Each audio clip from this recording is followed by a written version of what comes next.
Magandang hapon po sa inyong lahat. Nakakatuwa naman po na makita ko kayong lahat. At kayo ay nakadalo. Aba.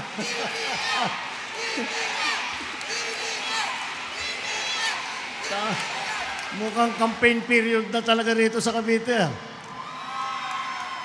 Maraming salamat. Maraming salamat. Maraming salamat sa... Ohoy! Maraming salamat. Napakainit naman ng salubong na natanggap ko. Maraming salamat. Lagi naman pagka ako'y dumadalo ng lalawigan ng Cavite, ay nandiyan kayong lahat at lagi nyo ako sinasalubong ng malalakas na sigaw at magagandang mga ngiti. Kaya maraming salamat po muli. Alam niyo po, ang sadya po namin dito, kaya kung makita po ninyo, kasama po natin ang mga iba't ibang cabinet secretary. Sila yung mga kalihim ng mga iba't ibang departamento. Andito po si Secretary Kiko Laurel ng Department of Agriculture. Andyan po si Secretary Benny Laguesma ng DOLE. Si Secretary Ted Herbosa naman ng Department of Health. Andyan po si Secretary Rex Gatchalian ng DSWD. Kaya po kami nandito upang ibuo itong aming mga ginagawa na isang pagsasama-sama ng mga iba't ibang departamento upang makapagbigay ng tulong sa inyo, upang makapagbigay ng kung ano man ang mga pangangailangan ng ating mga kababayan.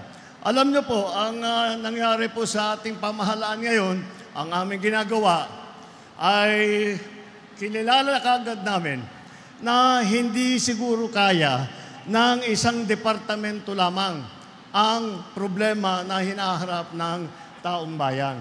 Kaya ang tawag po namin dyan ay all-of-government approach. Lahat po ng buong gobyerno ay pinagsasama-sama namin. Dahil kagaya ng aking nasabi, hindi naman po DA lang, agriculture lang, kaya nang ayusin ang problema. Hindi naman po DSWD lang, matatapos na ang pangangailangan ng ating mga kababayan. Hindi po kaya ng isang departamento lamang. Kaya ganito po ang aming ginagawa. Meron din po, galing lang po ako sa labas, meron yung kadiwa, na pinagbibili ang mga gamit, lalo na ang bigas na napakamurang presyo. At nag-usap po kami ng Department of Agriculture na dagdagan dahil napakabilis maubos ang stock namin. Kaya sabi ko, marami pang gustong bumili, dagdagan natin para naman hindi natin masilbihan ng ating mga mura na kagamitan, mura na pagkain. Tapos kasama din po dyan, nakita naman po ninyo dyan sa likod, meron tayo hanggang sa labas, meron tayo pong mga bus na laboratory, pang x-ray. Andito po ang ating mga doktor, ang ating mga nurse, ang ating mga medtech upang tignan kung ano po ang may tutulong nila, kung sino man ang may karamdaman. Ay nandito po, hindi lamang po ang pagpagamot, pati na ang pagbigay ng mga dokumento, kagaya ng mga ID ng PhilHealth, upang hindi na po kayo mahirapan na hahanap-hanapin pa ang inyong mga pangalan, maipakita nyo kaagad yung inyong hawak na ID card, maayos na kaagad.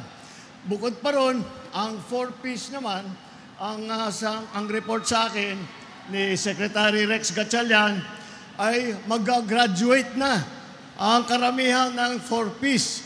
Ibig sabihin, gumanda na po ang kalagayan ng kanilang buhay at hindi na po sila nangangailangan ng ganong klaseng tulong.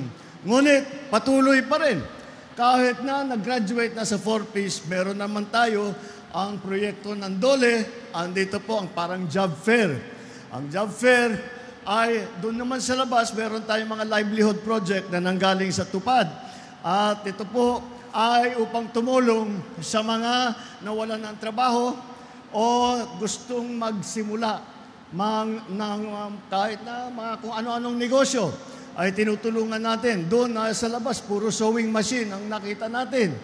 Tapos yung pang mga iba't ibang kooperatiba na gumagawa ng iba't ibang produkto ay binibigyan din ng tulong ng DOLE. At yan po ay pinagsama-sama na namin. Ito po para naman ay hindi na po kayo kailangan aabangan ninyo yung medical mission. Tapos uuwi. Tapos sa next week, babalik na naman kayo para sa job fair. Tapos the next week, babalik na naman kayo para sa tupad. Pinagsama-sama na po namin at mabuti naman po at kayo'y nandito. Kaya po ako'y nadaan upang tignan at tiyakin na maganda ang takbo at ang inyong pangangailangan ay aming nabibigyan ng pansin, aming natutugunan ang mga problemang hinaharap ninyo.